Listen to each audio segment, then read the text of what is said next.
Hi guys, இன்றைக்கி செவ்வாய் உரையில் வெற்றிலை தீபம் ஏற்றுவோம்.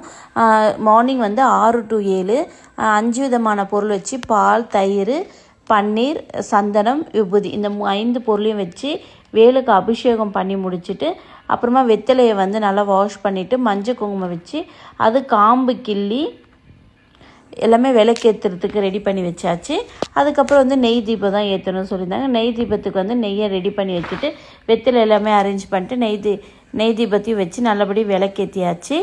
வெற்றிலை தீபம் எதுக்காக போடுறோன்னா, நம்ம ஒரு தொழில் செய்கிறதுக்காகவும் ஏதாவது ஒரு விஷயத்துக்காகவும் நம்ம நிறைவேறணும்னு நினச்சிருந்தோன்னா, ஏன்னா கம்பல்சரி பார்த்திங்கன்னா வெற்றிலை எல்லாரும் ஒரு நல்ல விஷயத்துக்காக பயன்படுத்துகிறோம். ஒரு வெற்றிலை பார்க்க மாட்டோம், கம்பல்சரி வெற்றிலையை தான் ஃபஸ்ட்டு எந்த ஒரு நல்ல விஷயத்துக்கும் பயன்படுத்துகிறோம். நம்ம நினச்ச காரியமும் நிறைவேறும். ஓகே ஃப்ரெண்ட்ஸ், பாய். நெக்ஸ்ட் வீடியோவில் மீட் பண்ணலாம். பாய்.